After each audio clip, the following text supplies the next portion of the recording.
listen here.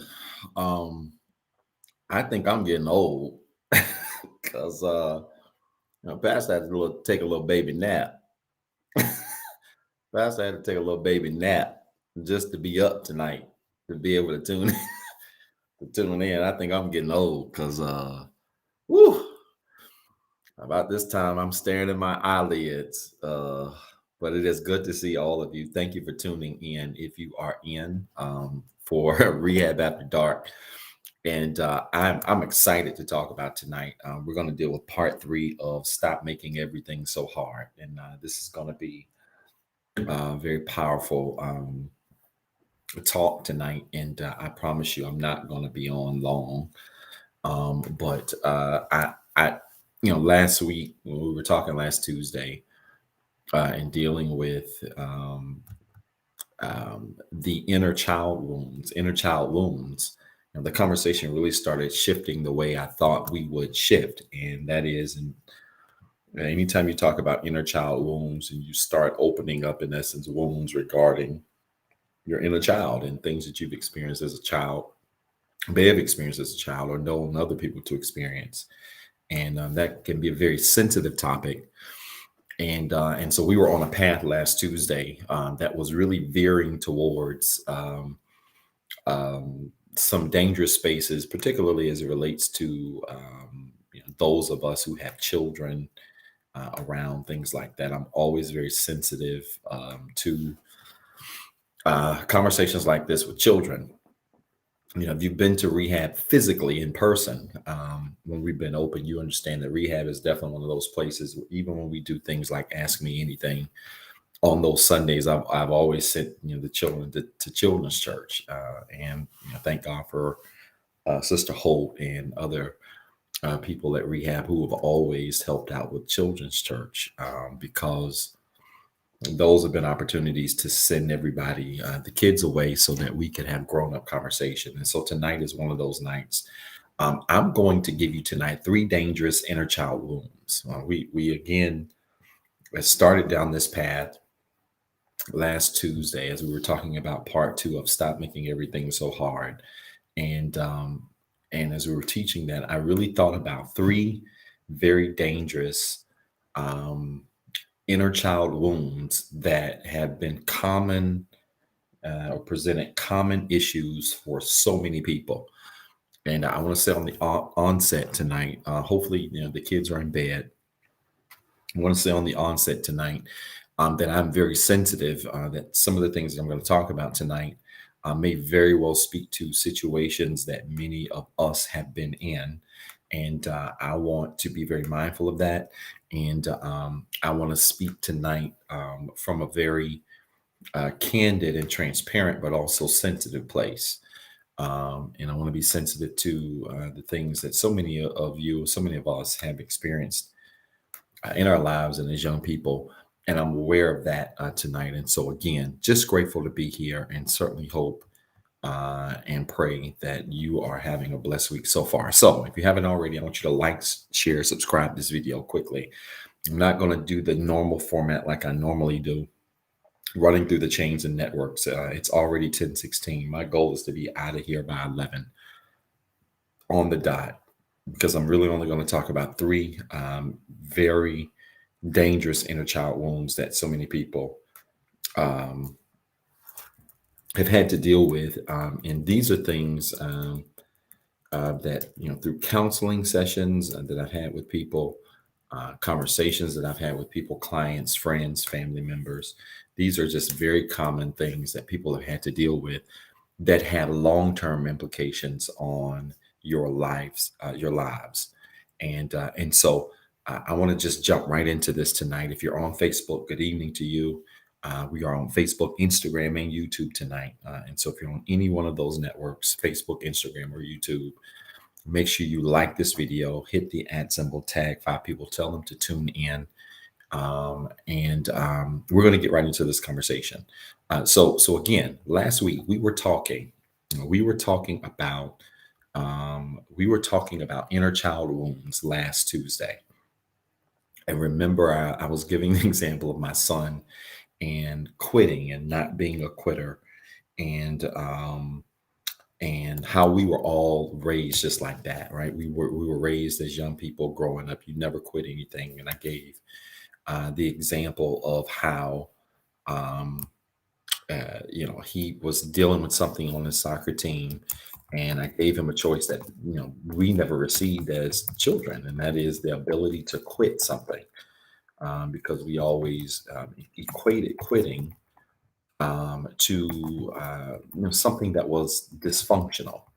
Um, that's the way most of us were raised and taught, and while we all, I think, at one point or another saw that to be commendable, at the end of the day, my son's example was a really good example of the fact that um, just because something is commendable doesn't mean it's always healthy. All right. And that's a very good point. I think we can start off with here. And that is, again, that just because something is commendable doesn't mean it's healthy. There are a lot of things that are commendable, but aren't necessarily healthy. And oftentimes we exchange the two, or we treat the two as if they are interchangeable. Because something is commendable or praiseworthy, we deem it automatically healthy. So we equate, the praiseworthiness of never quitting something as being healthy. And yet we wonder why people stay in toxic situations.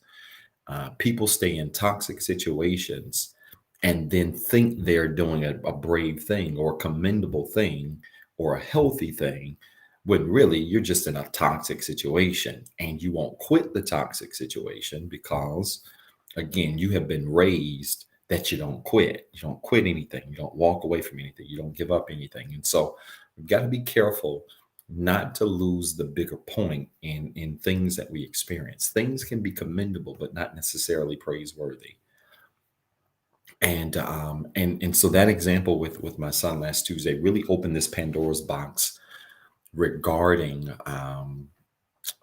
regarding inner child wounds. And I won't reteach what inner child wounds are. Go back and watch last Tuesday's replay if you want to really kind of get an understanding of that. But I want to give you three very dangerous inner child wounds that, again, in my experience with coaching people, mentoring people, attempting to help people, family, friends, clients, there are three very common wounds that a lot of people have experienced as children that have had long-term implications in many of our adult lives. And I want to deal with that tonight. Okay. So I'm going to go through these. I'm going to spend about 10 to 15 minutes on each of these, and then I'm done. But again, I did not want to talk about this during normal hours, because there's some things I want to say tonight that I do not want our young people to hear before it's time. All right. And so I hope you all respect that. And thus the Rehab After Dark. And thank you for those of you that suggested it. So, dangerous inner child wound number one. That's a long title. Dangerous inner child wound number one. One of the most dangerous inner child wounds that so many people experience is an absent or disconnected parent. An absent or disconnected parent. This is going to be good. You guys are going to be glad you tuned in, right? If you're tuned in, you already know how we do. Just type notes in the comments. Again, very informal tonight, but I want you to type notes in the comments. An absent or disconnected parent for so many people is one of the top causes of an inner child wound. I don't care who you are. I don't care what society teaches you. At the end of the day, there is nothing more beautiful when it comes to raising children than a child having access to both their mother and their father. I'm not talking about in the context of mom and dad necessarily being together. They don't have to necessarily be together. Listen to me. They don't necessarily have to be together. But I mean in the context of dad being heavily involved in the child's life, mom being heavily involved in the child's life. Because the reality of the matter is, whether you realize it or not, that for so many of you, it was the lack of mom being there It was the lack of dad being there. And unfortunately for some of you, it was the lack of mom and dad not being there that really placed some serious scars in your life as a young person that in many ways followed you for the rest of your life. And it had implications for your relationships. It had implications for how you engage with other people. It had implications for how you trust other people. It frankly had implications for how many of you treat other people, particularly people of the opposite sex. What I've discovered is that oftentimes it is the wounded relationship that you have with the opposite gender. Listen to me. It is the wounded relationship oftentimes that you have with the opposite gender that replays itself as you get older in your life. I'm going to say this again. It is the wounded relationship that you have with the opposite gender, oftentimes in your life, that replays itself in your life. Show me a little girl who has a wounded relationship with her father, and I'll show you a young lady that struggles oftentimes with men. Hmm. I know we don't like to talk about these things, but show me a young girl who struggles, who had a struggling relationship with her father, and I'll show you a young lady if she has not healed. And let me just be very clear here, because A plus B doesn't always equal C in this case. 1 plus 2 doesn't always equal 3 in this case, right? The caveat in all of this is if healing doesn't take place, right? Because with any child wound, you can be healed from it and grow and just be fine. And so I don't want to imply that because you've been wounded as a child, you are forever wounded forever. Doesn't mean that. You can certainly be healed from any inner child wound that has occurred, but particularly as it relates to this first dangerous one, which is absent or disconnected parents. I've discovered that again, if a young girl has a wounded relationship with the opposite sex, a parent, a young girl has a wounded relationship with her father, if she is not healed from that, you see that manifested in her relationships with men as she grows older. The same is true for a young boy. If a young boy has a wounded relationship with his mother, you will see over time the manifestation of that wounded relationship with his mother play out in his relationships with other women, right? And they're just, the Baby Boy movie is a classic example of this, right? The movie Baby Boy with Tyrese, we laugh at it. The guy, standing in front of the stove, he's naked, talking about, so you want some eggs. And we laugh at that movie, but Tyrese had a serious issue on both hands. One, his daddy wasn't there. Two, his mama was there, but his mama wasn't really acting always like a mama. And that had implications for how Jody, that's his name, right? How Jody grew up treating his baby's mother and these women that were in and out of his life. And so I know this is, in many ways, it could be a very uncomfortable conversation for many of you to think about.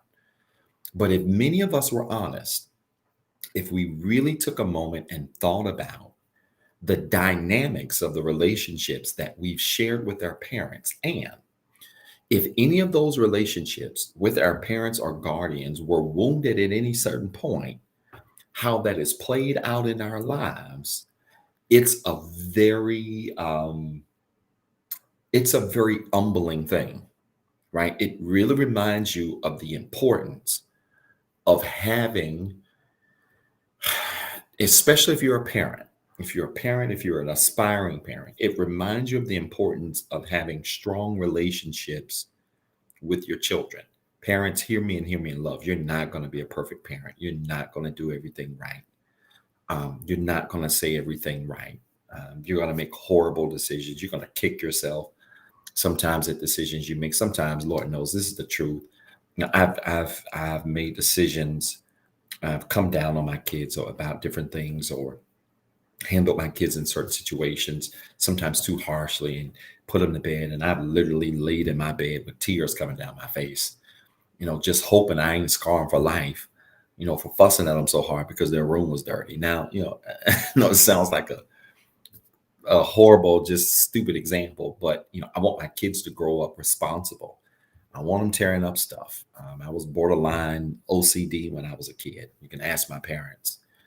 I could tell when somebody sat on my bed, like if there was a print on my bed, I could tell it was just bad. You know, my shoes, color coordinated, styles, and to this day in my closet, just everything coordinated. But things have always lasted for me. I've never been a waster. I've always taken care of everything that I've been given.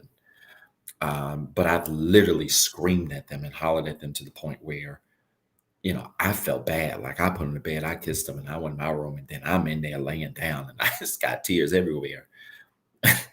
And it's just because, again, you want to be a great parent, and you don't want to have a wounded relationship with your child, because you understand that if your son cannot see, if your son cannot see his father as a strong, functional relationship in his life, he will grow up to struggle with authority when it comes from other men.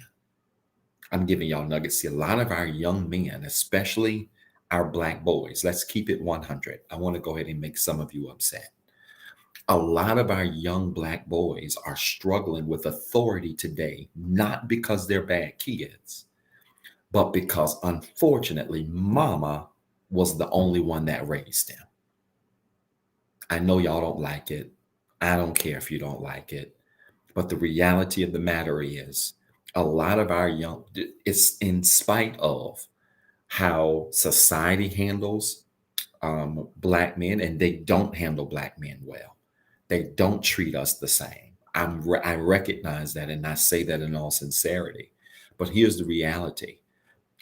How the presence of our Black fathers in Black boys' lives will teach our young Black boys the ability to handle authority, even when the authority that comes down on them is not fair. And I'm here to tell you, as a man who's been fortunate enough to have been raised well by his father, I sometimes struggle with bad authority from people, especially when we're dealing with racial lines and racial injustice and things of that nature. I struggle with that. And I was raised by a great man.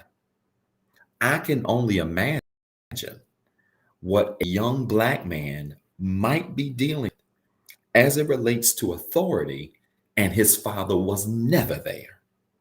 And we don't want to have this conversation out loud because it sounds like we're criticizing our own.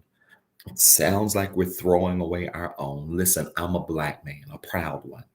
And there's nothing I think that is more powerful on this earth than a strong Black man. I'm one of those. But hear me and hear me in love. Black men, we have to do a strong job of being fathers, not just to our daughters, but fathers to our sons. Because when you are a strong father to your son, you are inherently raising your son to be able to respect authority. You are showing him what authority looks like. You are showing him what strong authority looks like. You're also teaching him what respect and discipline and order is. And the reality of the matter is, we raise young Black men who cannot raise families. They can make babies. They can hit it from the back. They can do all of this other stuff, but they don't have the strength, the wisdom, or the discipline to raise children and lead women because they have not been raised by strong men. Are y'all with me, or are y'all enamored? Ain't nobody talking on Instagram. Are y'all with me, or are y'all okay? All right. And so the reality is, it is critically important that Black men especially have strong Be strong examples, especially to their sons and also to your daughters. Very important. I know so many young women who struggle in relationships with men because their daddies gave them such a hard time. Daddies gave them such a hard time. Daddies didn't show them affection. And you know how that story ended. Daddies didn't show them affection. They got out the house, and what did they do? They ran to the first sign of affection they could find. And so you've got to be careful, men, especially men, in how you show affection to your daughters. Letting your daughter experience love and hugs and affection from a man who does not want to sleep with her plants a seed that she can be loved and respected at the same time. Am I teaching all right? I want to say this again. As a man, when you love your daughter, you are planting a seed in her that she can be loved and cared for without having to get her wig knocked out. And it teaches her the value of a love that is rooted in respect, care, and discipline. Because if not, and I know this is sensitive for some of you, because I'm just going to keep it 100. Many of you went through what I call a hoe phase. And hoe phases ain't just for women. Hoe phases are for men too. Many of us, male and female, went through hoe phases because you did not receive the kind of love, care, and attention you needed as a young person. Now, don't misunderstand me, because many people did get love, care, attention, and affection from their parents. But then also another part of this absent or disconnected parent inner wound that I'm dealing with goes beyond that. Sometimes parents, you can be so hard on your kids that you don't teach them the responsibility of freedom. And if you don't, this is good to me. If you don't teach your young person the responsibility of freedom, and all you do is put bars and gates around them, they can't go nowhere, they can't be around nobody, they can't have no friends, they can't ever go to a school function. All they do is go to convocation. They can't ever hang out, go to the skating rink, go to the movies, can't drink a Diet Pepsi. They can't do none of this stuff. When they get out your house, they gonna smash everything in sight. And you were a good parent. You raised them. You kept them out the streets. You kept them away from trouble. You kept them from all of this stuff. But the problem is you did not teach them the beauty of freedom and responsibility, because you can be free and responsible at the same time. You're right, elder. And so then you read where I am. Not only do you not teach them the beauty of freedom and responsibility, when they grow up to resent you. They grow up, and instead of them wanting to stay home, they become the young people that say, when I get 18, I'm trying to get as far away as I can. And here you raised them in church. You had them every time the doors open. You had on curfew. You wouldn't let them go nowhere. And you thought you were being a great parent. But what you don't realize is, if you don't allow your young people to experience the responsibility that comes with freedom, you create prisons in their lives. And when you create prisons, the first chance they get to break out, they're going to break out, and they're going to find somebody to break out with them. And my prayer is for many of you to heal from the inner child wound that came as a result of overbearing parents. Oh, I'm starting to feel my wind. I'm waking up now. Are y'all listening to me? Some of you were wounded by overbearing parents. They meant well. I'm not criticizing your folks. Okay. So Don't take this as me criticizing, disrespecting your folks. I'm not disrespecting your folks or criticizing your folks. Most of our parents, your parents, our parents meant well. But I'm here to tell you, if your parents were overbearing, you had no responsibility, and you weren't taught the responsibility of freedom, I'm here to tell you, it's a good chance you had a few whole phases, and you might even be in a whole phase right now as a result of the fact that as a kid, you could never go anywhere and you could never do anything. I was telling somebody just today, we were talking, um, in fact, it was my son's barber, and we were talking about church, and we were talking about the pandemic and how it has impacted the church, how it has impacted the way we see the church and coming to church and just all of that. And she really saw it the way I see it, and that is that things will never be the same. But one of the things I shared with her, I said to her, during this pandemic, I've really been sensitive to the fact that my kids are getting older and they're going to be in sports and they're going to be in gymnastics. And sometimes those are going to be on church days. And, so this hybrid schedule is going to give me the flexibility to do that. And then we've got elders and ministers at the church that I'm really going to be working with and training to be able to do so much more. Why? Because I don't want my kids to get older and be like, man, daddy was the bomb. Like, people really like my daddy, but man, I swear, daddy wouldn't let us do nothing. We was always at church. It was always about him preaching somewhere. And if I had to do something, he was never there. That's not going to be my kids. The worst thing that could ever be on my obituary is that my kids resented me. I was great in the eyes of people, but my kids resented me.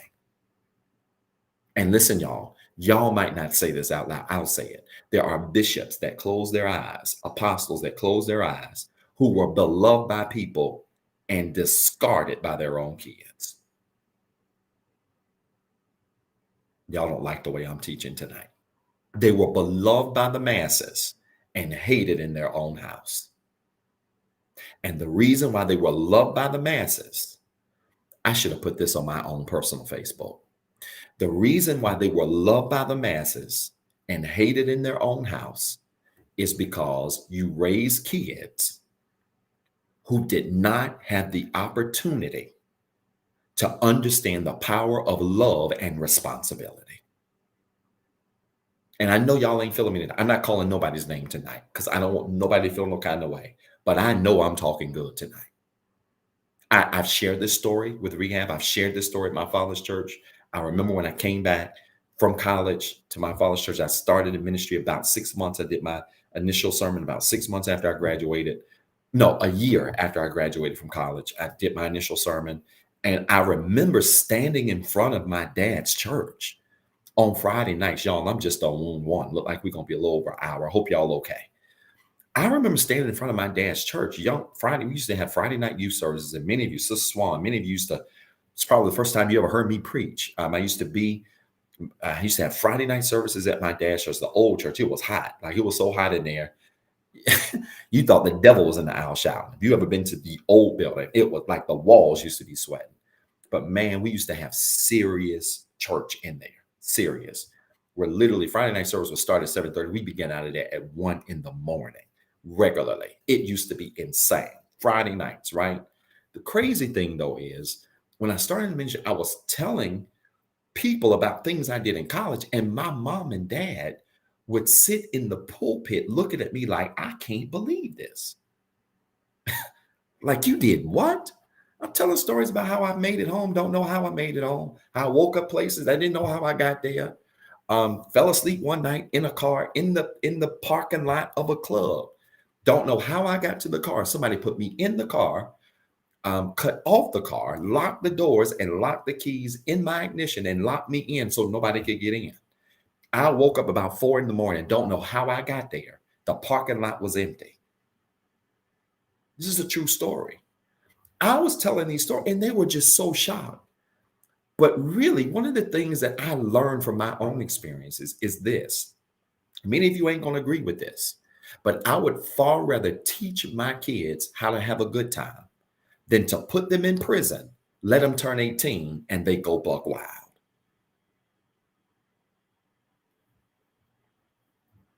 Y'all ain't listening to me. Like, I don't see nobody commenting tonight but Elder Misty. Are y'all all right? The numbers are low. Most of y'all must be asleep. People gonna hate they missed tonight. Listen, y'all, love your kids. Give them rules. I'm not saying I'm anti-rules. Give them rules. Give them responsibilities. Give them curfews. They need that. But listen, do not put your kids in prison, because I don't care what you say. You might be a present parent, but if you are a present parent, but all your kids have is rules and no freedom, no love, you are also a disconnected parent. You can be present and disconnected at the same time.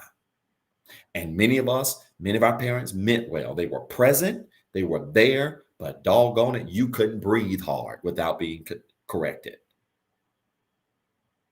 Some of y'all, God bless you, was going to PE in jean skirts. Third, fourth, fifth grade, there you are in fifth grade in a jean skirt in PE under the guise of holiness. And what did you do when you got about 16, 17, 18? We know what you did with that jean skirt. Now, y'all not going to talk to me, but I know and you know what you did with that jean skirt.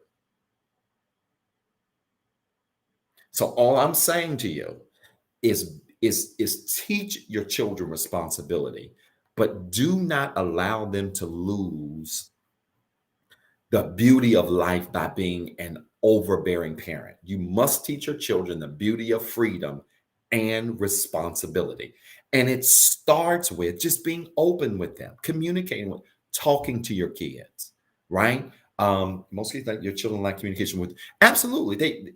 We've got to be open. We've got to be open to having conversations with our children, because again, you can be present but be disconnected when you don't have these types of conversations, or you don't allow your kid to just experience life. You don't want your kid again to grow up and resent you while everybody else loves you. And I'm telling you, that's just where I am. I'm in that phase and my kids are still young, but I'm already thinking like that. Like, man, what are my kids going to think about me when they're 19, 20, 21? And I'm telling you, my goal is that my kids will think of me not as a great pastor and preacher and leader and community person and this higher ed person. I don't care if they think about that first or not. I could care less.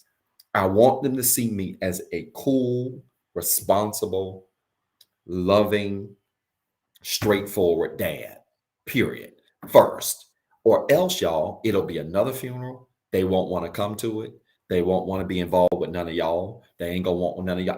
I've seen this a million times. The kids resent their parents so much that they not only resent their parents, but they resent everybody that liked their parents.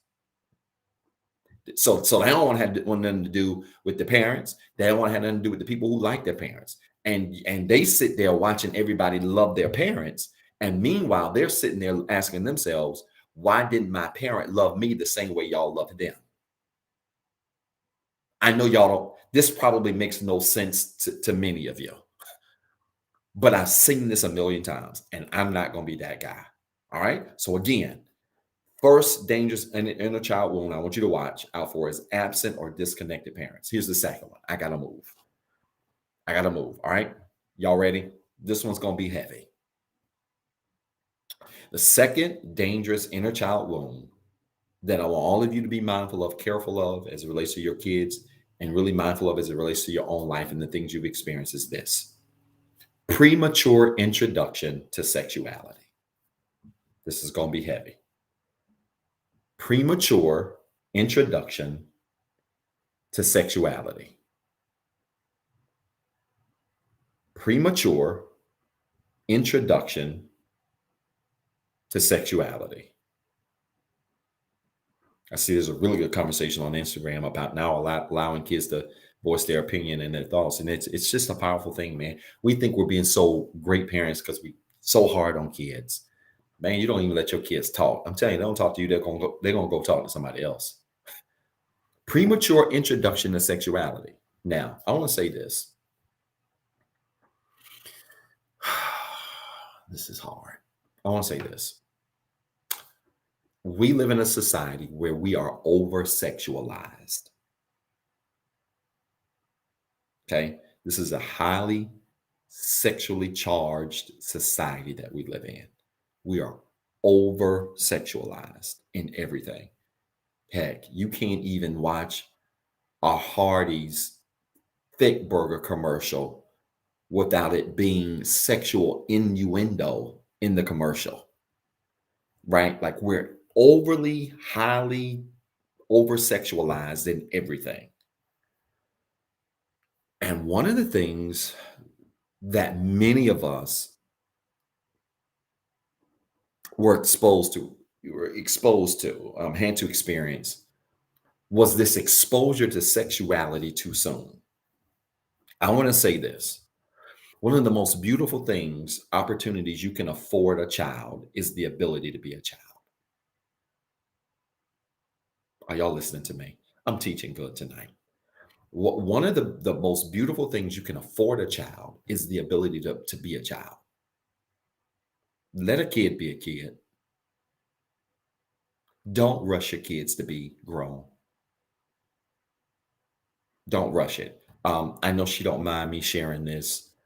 One of the biggest arguments, Tiffany and I had a long time ago concerning Giselle, and I'll just be transparent here, and I know she wouldn't mind this. We laugh about it now.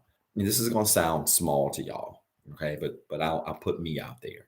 One of the biggest arguments Tiffany and I had about Giselle a long time ago, when she was growing up, was, and this is going to sound crazy to some of you, was allowing Giselle to have braids. Now let me explain this, because Tiffany's argument was, let her have it. Braids, kids get extensions, to have braids for the summertime, stuff like that. And I get that. Now I get it now. I didn't get it. I didn't really want to receive it then. I was struggling with it then. And let me tell you why. I had to pipe down here because I think there's extremes to everything, but just hear my example.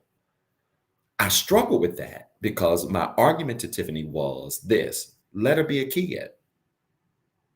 Like I remember growing up and being around other little kids, little girls that didn't have long hair. And guess what? If you didn't have long hair, you ran around with plaits in your head. Some of y'all don't even know what plaits are.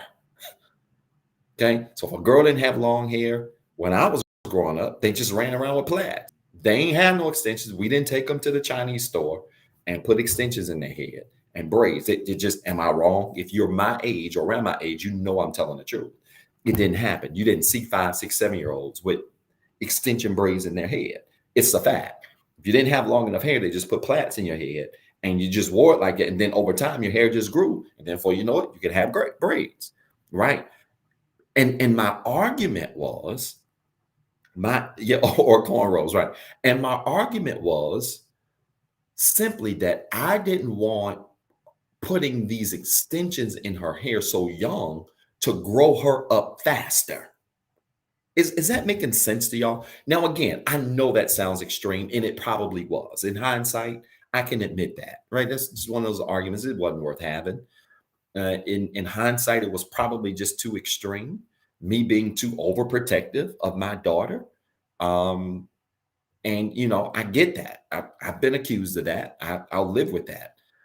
But it was just this whole idea of why I gotta put. She got the rest of her life to put weave in her hair. So why at 5, 6, 7 does she need braids and extra weave, right? And so I get it now. I get that could have been too much, but catch the larger point. The larger point is, if we don't allow our kids to be kids in a hyper sexualized society, they end up being introduced to sexuality in a premature way.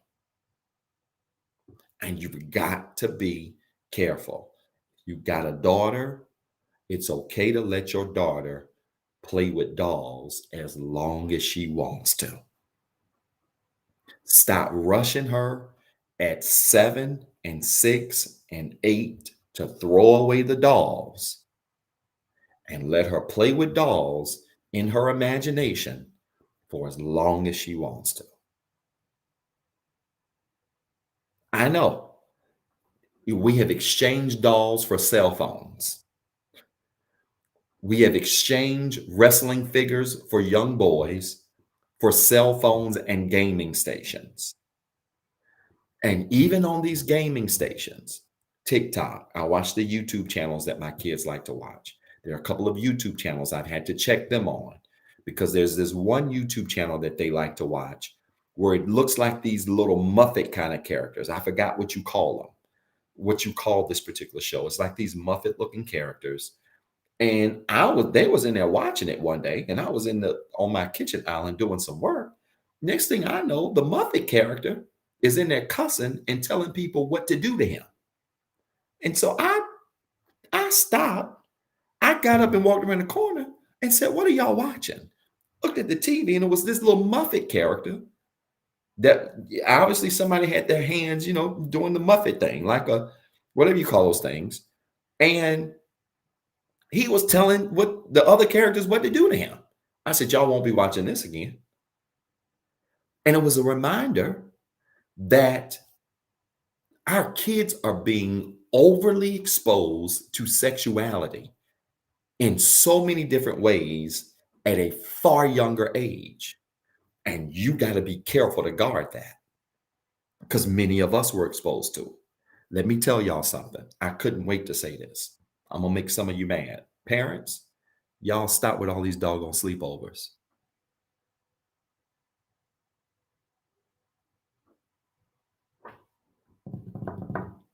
Do y'all really want me to go here? Stop with all these doggone sleepovers.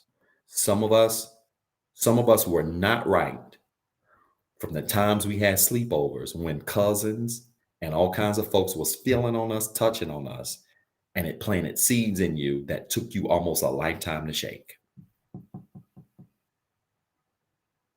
Y'all don't want this tonight. Chill with the sleepovers. I don't know about y'all. But I can only speak for my folks. My folks didn't let us have a whole lot of sleepovers. And if we did, it was with our family, immediate cousins, and even that was limited. Y'all better chill with letting these kids come in and out of your house. And that's boy and girl. Absolutely. It ain't one way or the other. Y'all chill with these sleepovers. Because curiosity can plant a seed that takes people a lifetime to shake. Chill with the sleepovers. I'm going to take it a step further. Parents, watch your kids, even when it comes to your family. Y'all don't like the way I'm talking. When your kids get to a certain age, even when it comes to your family, you have to be careful of the male and female dynamics, the male and male dynamics, the female and female dynamics, even when you send your kids off to relatives' houses. I'm going to use me as an example. I know my brother would not mind. I have a niece. My brother has a son and a daughter. My nephew, CJ, who was my first nephew, and Symphony, who was his daughter. And Symphony's a big girl now. Symphony might be 11, 12. Big girl, really growing up. A big girl. She's forming. Let me tell y'all something. That's my brother. That's my niece. She ain't sitting on my lap.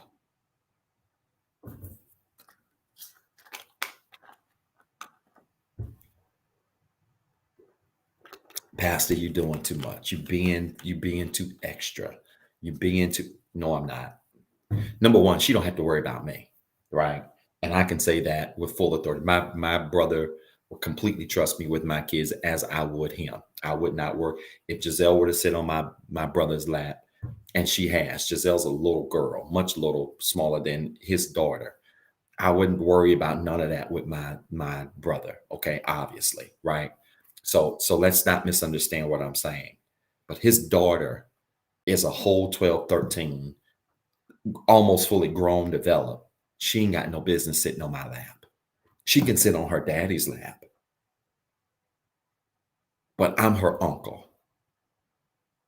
I'm another whole grown man. And while I'm kin to her, it is the respect that I owe her. And it is the respect that she owes me. That her sitting on my lap, you don't even want to take the chance of any kind of seed being planted in her mind that's appropriate. Now, I know it's too much for some of y'all. This is too much. But let's just say I was the perverted uncle. Y'all don't want to go here, but many of you have sat on the laps of perverted uncles. You have sat on the laps of perverted aunts. You have sat on the laps of perverted babysitters. You have sat on the laps of perverted cousins. And it planted seeds in you that has taken a lifetime to almost shake. Y'all, stop sending your kids to sleepovers. Parents, I know you want to travel. I love to travel. Y'all obviously know this. But when I travel, you ask my mama. If my kids go with my mama and daddy to their house, or if they go with Tiffany to her house or to her parents' house, they will all tell you that before I catch any flight, where my kids gonna be and who gonna be there. And they already know the drill. There are certain places I don't want them. They getting big. They ain't got no business being in the shower with no other kid. Y'all want to talk? I mean, y'all got me up now, so I might as well teach. My kids are 8 and 9, and they ain't got no business being in the shower with no other kid. I don't care if it's another girl. If Giselle's in there, she ain't got no business being in there with another girl. 4 is 8. He ain't got no business being in the shower with another boy under no circumstance. And I know y'all still do. Oh, they just kids. They just need that. They're already in a supercharged, highly over-sexualized society. And all you're doing is opening up the door for seeds to be planted that can ruin their lives. Stop sending them everywhere. Parents, here's the reality. If you had kids, kids are a blessing. And not only your kids are a blessing, but if you had kids, with that comes responsibility. And unless you've got great support with your parents, great support with folks that can care for them just as well as you can, when my parents certainly can do that, and Tiffany certainly can do that, and her folks can certainly do that. So I feel comfortable when I leave my kids and go places. If you don't have that situation, then guess what? You got to limit your traveling. But y'all better stop dropping your kids off everywhere. Y'all gonna get enough of dropping your kids everywhere. And then wonder why kids grow up so curious. Wonder why kids grow up with these appetites that they have. You got to stop dropping them off everywhere, because you don't know what people might do around your kids.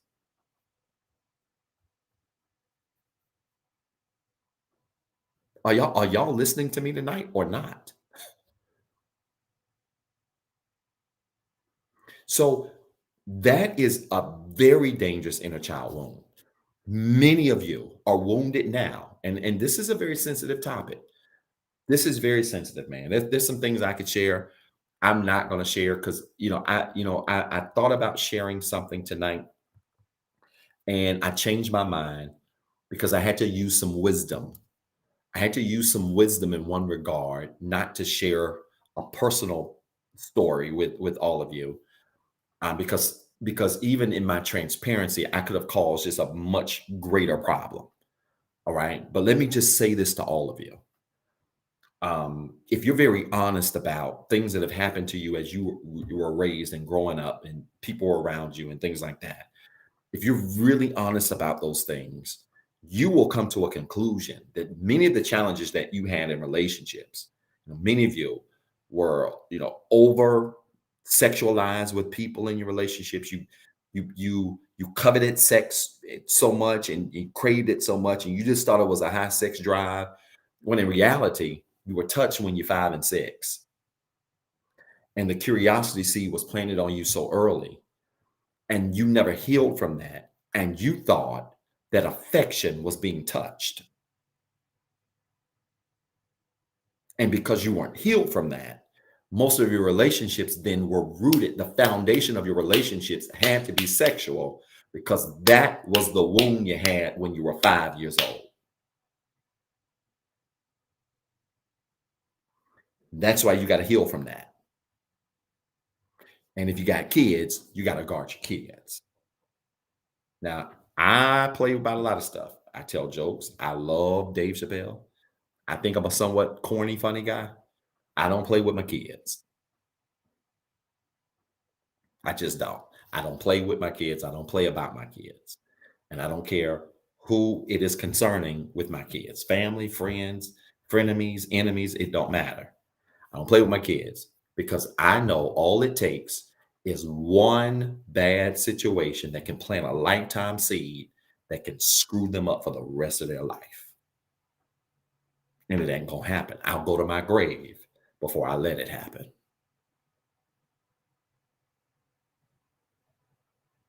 Y'all hear what I'm saying? Am I teaching to y'all tonight? So we're in an over-sexualized, hyper-sexualized society, and we've got to be careful not to overexpose our kids no more than what they're already exposed, which means guarding who's around them.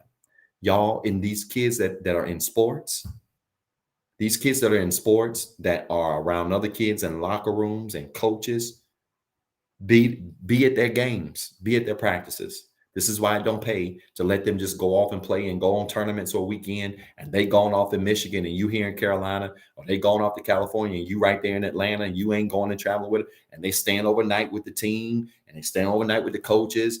Listen, I've been in locker rooms, and you cannot go on these trips if you want to and mess around and put your kids in situations where they end up being curious and trying stuff, and it ruins them for the rest of their life. Be a parent. When you a parent, then guess what? You got to put your kids' interests first, which means you might want a G-Ho this past weekend, but if you ain't got no good babysitter and you ain't got no good parents or somebody to watch them, then guess what? You're going to have to G-Ho with your kids before you drop your kids off somewhere with another babysitter who watching 10 other kids. Y'all don't want me to go here.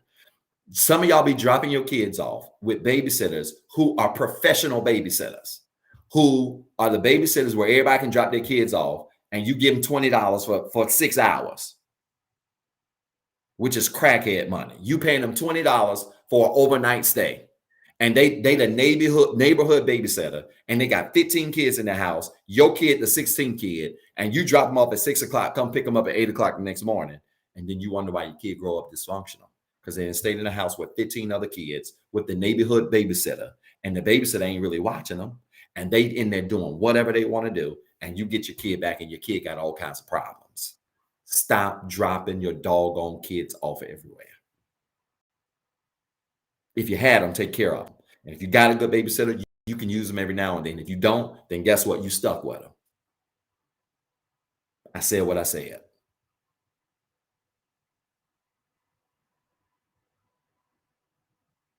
Don't like this kind of teaching. I don't care. I don't care. But if I got to pack my kids up and take them with me to the Dominican Republic, I'll take them with me to the Dominican Republic before I drop them off somewhere. That they ain't going to be watched. They ain't going to be disciplined. They ain't going to be cared for just as they would be if I'm around them. It ain't happening.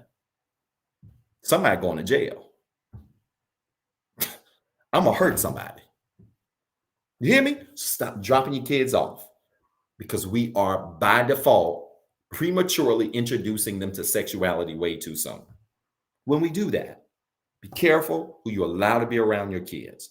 Be careful of who you allow to touch your kids. Be careful of where your kids change. Be careful of sleepovers your kids have. Listen, and again, I'm just extra sensitive to these things. I'm just extra sensitive to these things. I don't think my kids have ever had a sleepover, even with anybody from the kids at the church. I don't believe have it. I don't think anybody from the church. Maybe no, Sister Ashley's kids may have stayed or something. I can't remember. But other than that, I don't think we've ever had any kids. I've ever had any kids over here, even from my own church state. Now, listen, I believe everybody at that church knows that if their kid around me, they safe. Because I'm gonna treat your kid like I treat mine. I don't let anybody touch mine. I ain't gonna let anybody touch yours. And see, the other part of this, and I ain't got time to deal with this. The other part of this is parents now don't raise kids like they raised them back then. See, back then it was a real village. If I went to the neighbor's house and my parents weren't there, but I was at my neighbor's house, my neighbor would treat me like I was their kid. So the same treatment that their kids got was the same treatment I got. If their kids ate, I ate. If their kids couldn't do something, I couldn't do something. So part of the problem is not the kids. Let's just keep it 100. Some of these kids are buck wild because the parents buck wild. The parents don't know how to raise kids. We don't community raise kids anymore. And we think those are your kids, these are my kids, and that's how it's going to be. Now, I know without a shadow of a doubt, I don't think I have a single parent in my church that would not send their kid over here and drop them off and be okay, and no pastor going to have them. Because pastor don't play no games when it comes to kids. I just don't play.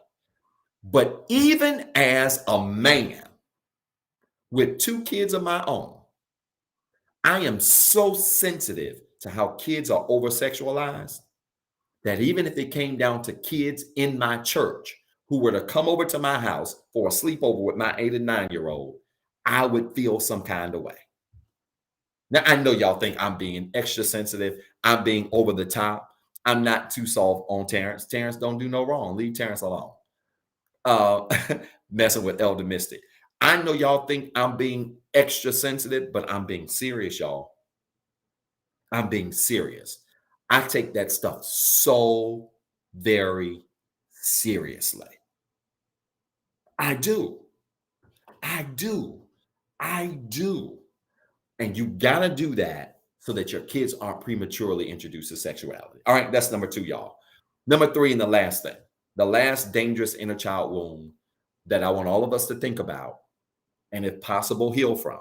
And I really wish I had time to just deal more with that premature introduction to sexuality. I may deal with that more when we get into this relationship series because, again, some of you were touched, some of us were touched real young, and it impacted how we saw relationships with people. And it took some of us some time to shake it, therapy, other things to really work through that dysfunction. And some of you will go to the grave with some of the grave with some of the stories you have that you've never shared with people that have impacted the way you see relationships and the way you see affection. You've thrown yourself on people because you were touched when you 5, 6, and 7. And you were quick to throw yourself. You found yourself sleeping with folks, first date, second date, consistently. And it wasn't because you were a hoe. It wasn't because you were a bad person. It was because you connected relationship with affection. Because the seed was planted. Y'all don't like the way I'm talking. But you got to get healed from that wound. And you're not too old to be healed from it. Don't care if you're 20. Don't care if you're 60. You're not too old to be healed from that wound.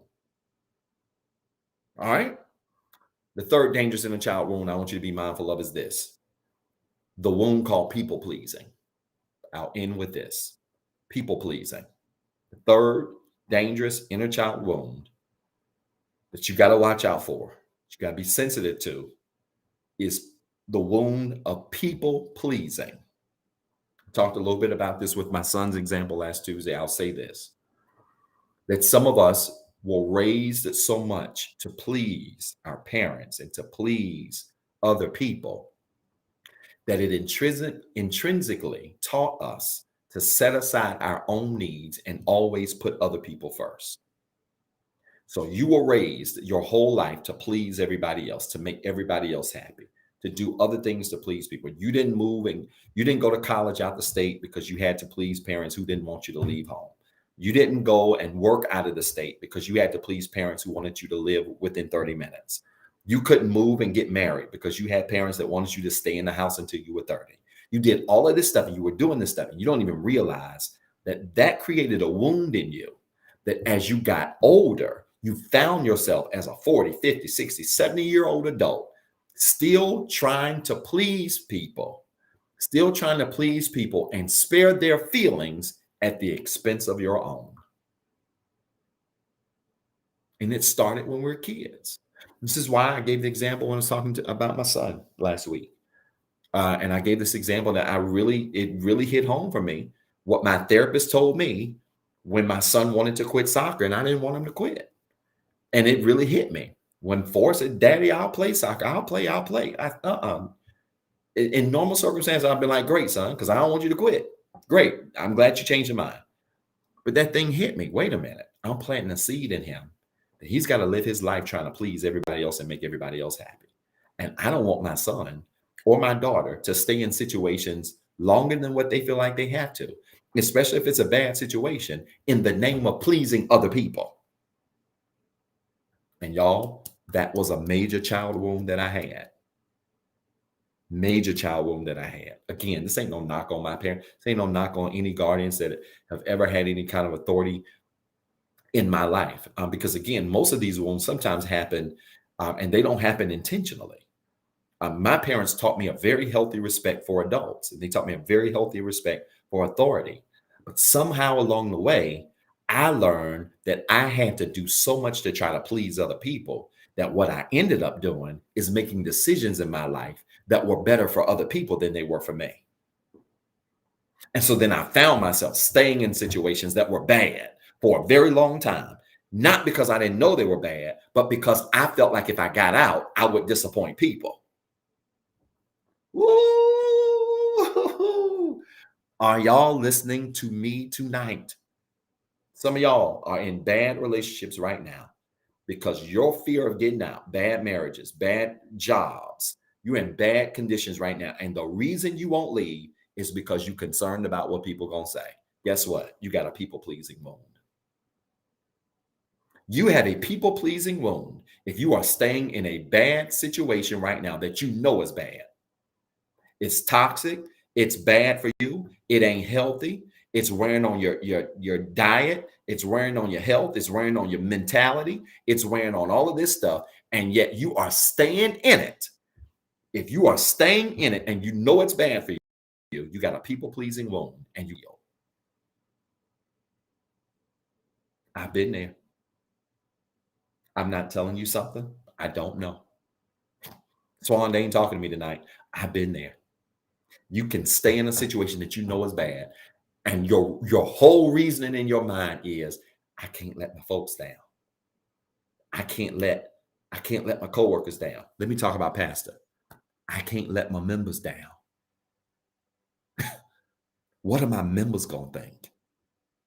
What are all the people in the community going to think about me? And then one day I woke up and said, to hell with them. I've spent my whole life serving people. I've spent my whole life pleasing people. I've spent my whole life honoring other people, sometimes at the expense of my own happiness. And that thing clicked. That's a people-pleasing one, boy. Are you going to stay in something that's terrible? Are you going to allow yourself to linger in things that are bad in the name of saving face? Mm-mm. Mm-mm. Mm-mm. That's one of my favorite rap songs too. Mm-mm. Y'all ever heard that song? Mm-mm. Mm-mm. No, it's a people-pleasing wound. And many of you have that wound. You good people. You good people. I've been told I I meant what I said. So Serena, I meant what I said. I've been told, Zeb, you're a great guy. Dr. Zeb, Pastor Zeb. I get called a lot of names. Pastor Zeb, Dr. Zeb, my man, whatever. I get called, you're a great guy. And it's rare when I hear people say I'm not a great guy. And I say that in humility. I think a good name is a great thing to have. And I think I got a pretty good name.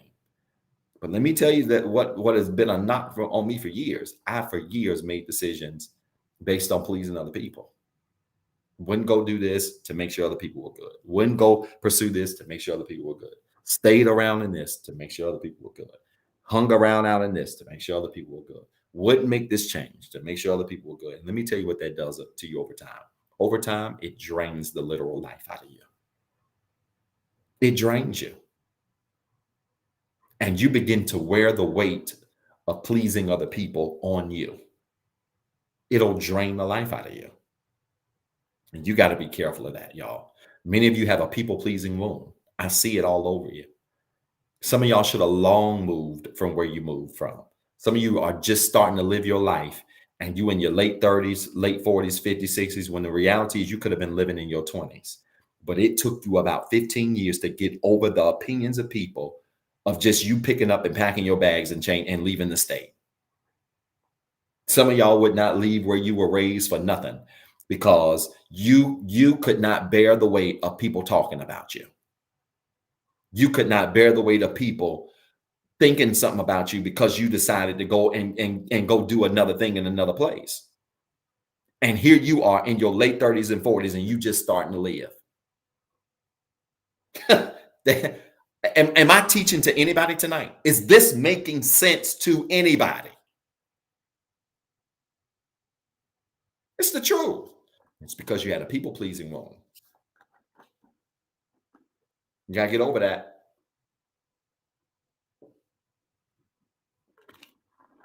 There is no greater freedom. I'll say this and I end with this.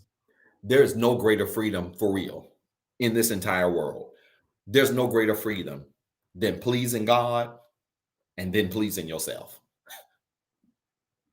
And when you're pleasing God, it don't mean you perfect. It don't mean you doing everything right. It don't mean you flawless. It don't mean you don't have some flaws, issues. It doesn't mean that. But it does mean that you are sensitive enough to understand that in all your ways, come on, Bible, in all your ways, you are acknowledging him.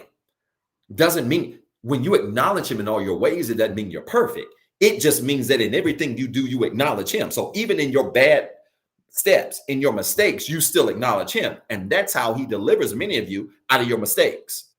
This is another whole word. Many of you get delivered from your mistakes because you have not lost the sight of the fact that as long as I acknowledge God, even when I make a mistake, if I acknowledge him, he brings me out.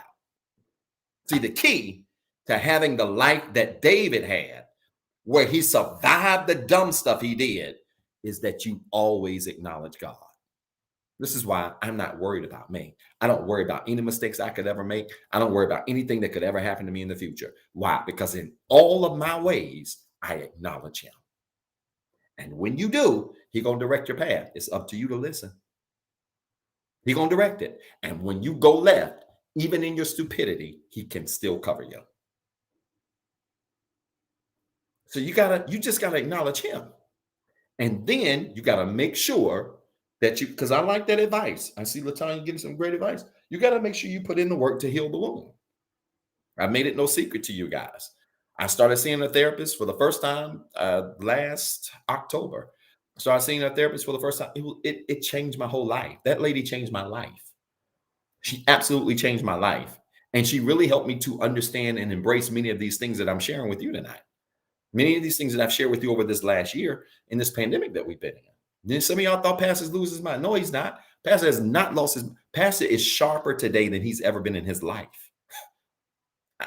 I'm serious. It's crazy how sharp I feel. Sometimes so sharp that I have to reel it in because I don't even know if y'all can really handle me. I'm just being honest. Sharp, an overcomer, and the strength of a warrior, to the point where I don't mind saying nothing. I don't mind teaching nothing. I don't mind addressing nothing. I'm not afraid of nothing. I ain't always been that way. But good therapy, healing from inner wounds that are inside of you that have held you bound, will transform your life into something that you have never even imagined it to be. And my heart goes out to many of you with this people-pleasing wound. I don't want you to wait until you're 40 to start living your best life. If you're 20 and you tuned in right now and you got a people-pleasing wound, get healed so you can start living your best life by the time you turn 21. Are y'all listening to me? Therapy will change your life. Get a good therapist. Get you a pastor. You need a pastor that can talk to you like this. Not a pastor that's thouing and arting you to death and praise breaking you to death. That's great if that's what you like, but you need a pastor that can talk some sense into you spiritually, that can give you a word that makes sense that you can apply to your life. Get you a good therapist you can lay on that couch, cry, talk to, and get healed from, and then get you a good circle of friends. That's all you need. You don't need 10, 15, about two or three. That's about it. And you said, if you end up getting a boyfriend, girlfriend, husband, wife, that's a bonus. Great. Make sure they solid people, and that's all you need. But I don't want y'all to wait till you 50 and decide you want to try to heal these wounds, and half of your life has passed you by. Get healed now so you can make the career moves you want to make. So y'all can stop living in these places where you hate, that you miserable, trying to please people, and you can go out here, live where you want to live, work where you want to work, and have a good, fulfilled life. Instead of living a life trying to please everybody, go out here and get healed so you can get in a good relationship somewhere. A relation, and it might not look like the relationship the people you grew up with want you to have. It might not, I know y'all don't like this. It might not look like the relationship the people want you to have. But let me tell you something. You can get you somebody that's healed, that's whole, that's spiritually strong, and they might not be dressed up in a three-piece suit every Sunday. Y'all don't even want me to go there. Y'all don't even want me to go there. See, part of the problem with the church is we know how to dress convocation time. We know how to dress communion time. But I'm telling you, a lot of this stuff we see prancing on Sundays, they ain't healed. They not healed. A lot of them people pleasing. You can tell when you go to convocation. When you go to convocation, it'd be a whole fest. And everybody be smashing everybody in everybody's room, but they come out in these nice long dresses, these big hats. They make great Instagram pictures, but none of them are healed. They people pleasing. And I'm just telling y'all about Pastor don't want no relationship like that. I care less about that. She ain't got to look like none of that. In fact, I prefer she don't. That's my preference. I don't know what your preference is. That's my preference. I prefer she does. Halloween was yesterday. Okay, so let's just be real clear, and let's just put this in the air. That's real clear. A lot of these folk y'all have just dated that just look like the typical church have been some of the biggest hell raisers in your life. Some of your worst relationships. This ain't thirst trap cupping season message, but let me just go ahead and touch this real quick before I end the broadcast. Some of your greatest relationship lessons have come from some of these church Negroes. That new church could dress, could speak in tongues, could shout, crisscross their legs, dip, twirl, and do all of that. And they were crazy. You know why? Because they were people pleasing. They had a form of godliness, but no power. Your next relationship might not look like Convocation Sunday. He might just be a regular dude that wears jeans. Y'all don't like this, that wears jeans and J's. He's saved. He got a good, honest, hardworking job. He's a hardworking man. He loves the Lord and loves his family. Baby, go with that. Y'all don't like this. Y'all don't like this. Baby, stay with God and go with that. Because a lot of this stuff y'all done fell for in suits and stuff, that ain't it. Fellas, a lot of this stuff you done fell for in dresses, and these convocation dresses, and Pastor loves a nice dress. Oh, it's nothing wrong with seeing a nice dressed up young lady. Pastor love it. Nothing more beautiful. But let me tell you something. I far rather you not be as flashy and all of that, and just be a solid woman. Be saved, love the Lord, know how to have fun, be emotionally, spiritually balanced. Don't be so churchy that you ain't human. Don't be so human that you don't know God. Be in the middle. and just be a normal girl. Be able to kick it with the saints, be able to kick it with the homies, be able to kick it at convocation, be able to kick it at Jiho. I'm trying to help y'all. This is free game I'm giving y'all. But we so to the extreme. We either get them they so far left in the street that they don't know God, they so far into God that they don't know nothing else. And that's why folk have husbands and wives and girlfriends too. I'm gonna end on that note.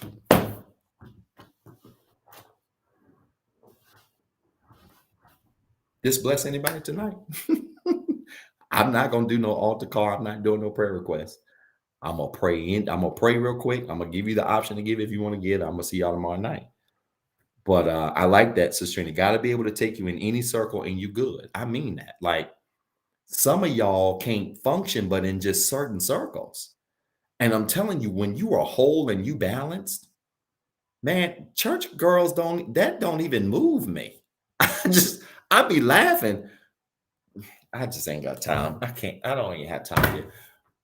Church, that stuff don't even move me. What moves that stuff don't move me. Like, in fact, I get turned off. Like, get your church dress wearing, fishnet stockings, fishnet over your face wearing, scarf wearing, brooch wearing stuff out of my face. I ain't gonna say I can't stand it. I mean, you might look nice, but it's too much. No. What do you know besides that? Let me see you in some sweatpants. Let me see you in some sweatpants, a t-shirt, and some socks. Sit on the couch and let's just have a conversation and see what you can talk about. Besides the Bible. Besides convocation. Y'all don't like this. I know y'all don't like it. Y'all don't. And what we do is we throw women on the front row of the pews. I see you, Sister Trina. We throw women on the front row of the pews with these flashy dress and these knucklehead, big head preachers. Love that stuff. Oh, look at her. She look Doc. She looked like this. She looked like church. Baby, them be some of the craziest broads you ever been around. Ain't no broad crazier than a church broad that know how to dress. Now, I ain't saying let me say this again. I'm not saying that every girl that dressed nice in church is crazy. I'm not saying everyone, but pastors talking from personal experience. They be some of the craziest ones. Meanwhile, sister such and such be back in the back chilling. She clapping off beat. You know, she don't know the convocation hymns. She clapping off beat. You know, she might have on some fitted jeans, a nice t-shirt, turtleneck. You know, might look like, some bamboo earrings. It might look like Jenny from the block. But she loved God. She don't know all the churches. She loved God. She loved her man. I'll take two of them.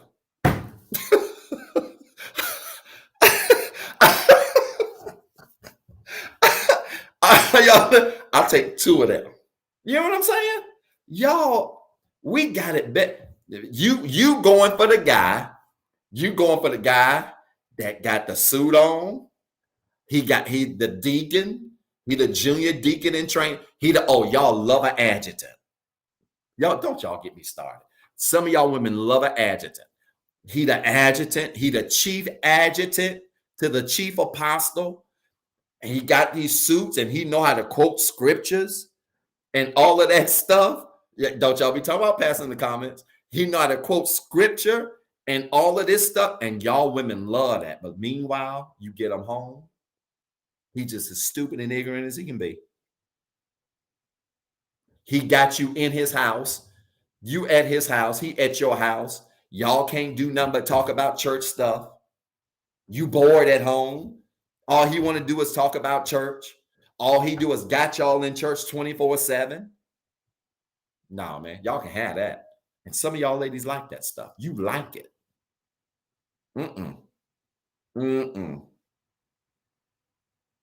I'm telling y'all. We got it mixed up. It could be that what God has for you is not in a three-piece suit, ladies. He's a hardworking man that just wears some slacks and a t-shirt. Knows how to dress nice. He can carry himself, whatever. He might not know all the scriptures, but he's saved. He loves God. He knows how to take care of a family, take care of his business, and that could be what God got for you. You better go with what God got with you for you. He might be older. He might be younger. Whatever. I don't know. But I'm just y'all got to get this cookie cutter image out of your head. And I know we ain't supposed to be talking about this. We supposed to be talking about inner child wounds. I didn't went way off the tangent. But y'all get what I'm getting at. Some of y'all have missed God because you thought you found him when he was in a suit or when she was in a dress. That ain't it. No, that's not it. I don't know what color he's gonna be. I don't know. That depends on your preference. I don't know what he might be. But all I'm saying is many of us have missed him because we thought he was showing up as the chief adjutant to our pastor. And a lot of them knuckleheads crazy. I'm just telling you the truth. A lot of them knuckleheads are crazy. Some of y'all let me tell you what y'all like. Y'all like preachers, you like adjutants, and you like musicians. And I'm going to log off. And let me tell you something about preachers, adjutants, and musicians. All three of them can be crazy. I'm checking for my comments because it's quiet. Huh? Huh? Yeah, y'all ladies, boy, you think God gonna send you a man and you automatically think preacher, adjutant, deacon, or musician. And let me tell you something. Let me tell you something. Deacon, preacher, adjutant, musician, unless the Lord do it, you better be very careful. Very careful. Very careful. Everything ain't what it's cracked up to be. And fellas, you ain't much better. Y'all like a singer. Y'all like a woman who looked like she dressed like a first lady for some dumb, stupid reason. You love that stuff until you get a home.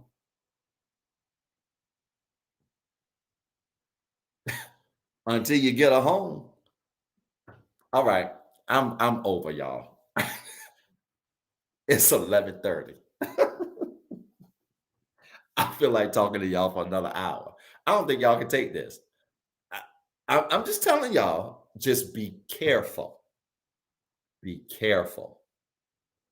I'm just telling y'all in the season, I'm going to just say this last word. I promise this is my last word.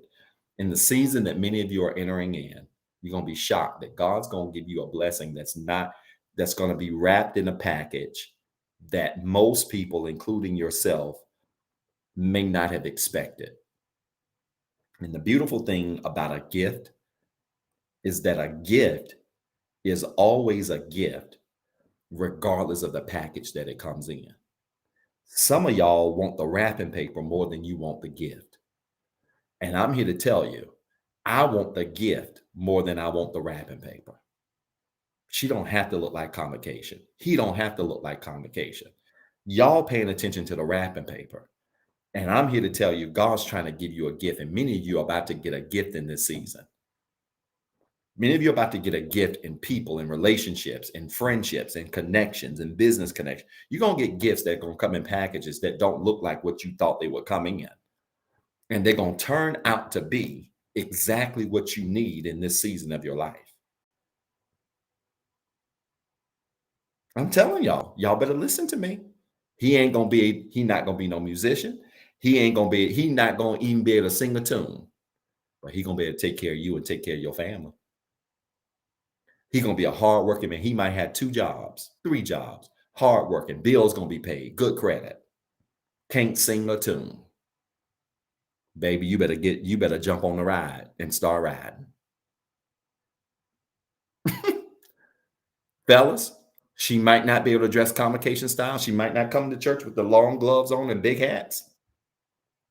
She may not come with the long gloves, big hats, fancy dresses on. She might look like Jenny from the block. She might come in with heels and jeans. They might be tight, might have a couple of holes and rips in her. She's going to have a couple of degrees. Smart. Know God, but also know business. You better go with the package. You better trust God with the gift. Y'all don't like the way I'm teaching here. All right, I'm done. I want to pray for you quickly. I nothing special. I feel like I need to pray because Pastor kind of waiting in the last 30 minutes. Are y'all listening to me? Don't miss the gift because you're looking at the wrapping paper. I'm just telling y'all. I'm in a season of my life, God's sending gifts my way. And I promise they be showing, I'll be like, what is that? They'll be like, oh, that's what that is. I'm telling you, God is sending all kinds of things in my life that are showing up in packages that I've never seen before, never experienced before. And I'm here to tell you, you can't miss God because of that, right? You got to pay attention. All right, y'all, let's pray real quick. Father, in Jesus' name, thank you tonight for this time of gathering. Thank you for this opportunity to share. I pray that something was said that has encouraged somebody, that has strengthened somebody in a special way. God, hear the hearts of your people. Heal the wounds of your people. Tonight, God, thank you for giving us the transparency to have a candid conversation regarding very real things that impact our lives mentally, spiritually, emotionally. Heal us, God, in every place that might be broken so that we might not only be whole, but we might be entire, wanting nothing, lacking nothing in our lives. I thank you, God, for the gifts that you are sending to your people in unusual packages.